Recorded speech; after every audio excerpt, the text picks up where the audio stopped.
So in this video we're going to discuss how to stop shanking the ball with chip shots. What is it that's happening for me to be shanking the ball? Now a lot of people will tend to think, a lot of beginners tend to think that a shank will usually mean that the contact of the ball is coming from here, but it's not. This is the shank and this is the hosel, and this is where the ball comes from for it to shoot out to the right.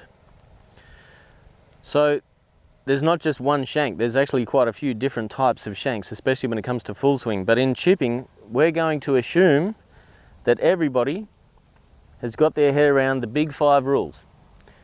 The big 5 rules being there's a shoe distance from the ball is off your back foot, our feet line is a little bit left of target, but our shoulder line is to target. Our hands are left and our weight is left. Now if we've got that right, there's still a couple of things that could probably go wrong here. Now one of them being, I'm just going to put a couple of tees in the ground here just for effect. So we're going to stick a tee over here, and we're going to stick another tee over here, and this is going to be our corridor of good news. So if there's any kind of shank from an out to in path, and we're really talking about path being the issue here. Path meaning this, so I've set up the 5 rules, we're all good to go, we're all in good shape, but all of a sudden our shoulders are a bit offline, and let's say they're in line with our feet, which is not what we want in chipping, we want shoulder line to the target, then we may have an out to in shank, and the ball shoots out to the right there. The other thing that can go wrong is that we've got a little bit too wristy and a little bit too handsy, and the club's gone behind your hand line. This can lead to one of these shanks, which is the in to out shank, which will severely shoot the ball off to the right. So the one that really almost goes sideways is that one. The one that's coming this way just shoots off a little bit to the right. It's just a little bit inconvenient. The one that's from in to out is severely inconvenient. So what I'd suggest you do, and we're going to add a little drill to this to cure your shanks, is to stick 2 tees in the ground around a similar sort of distance.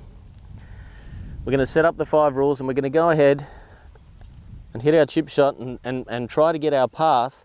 You might even like to draw a line here and scratch that out with your foot, something for you to follow, something that is straight to target, and your path will have to come a little bit inside, but certainly not so much inside that your club gets behind your hands. Good outcome here, and we're not necessarily interested in holding this chip shot at the moment. We're interested in not clipping any of these 2 tees here. So away we go.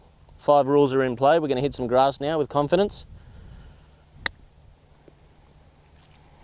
There we go. So the ball's going to trail off down the hill a little, but I would call that a good outcome. First of all, because I did my job, I hit the ball first. Second of all, I got it to fly low, which is the flight that I'm looking for out of this club. We got the distance right, and the best thing of all, there's no shank involved because the 2 tees are still here. So if you find yourself having the shanks with your chips, I'm in to out. Whoops, that tee's going to disappear. I'm out to in because my shoulders are a bit open. Whoops, I've clipped that tee. They're the 2 things that are going to give you the shanks.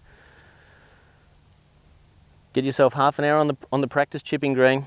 Stick 2 tees in the ground a few centimetres either side of the ball and just practice. Don't worry too much about the outcome, just get this right. Then your confidence will go and you're going to be much better off.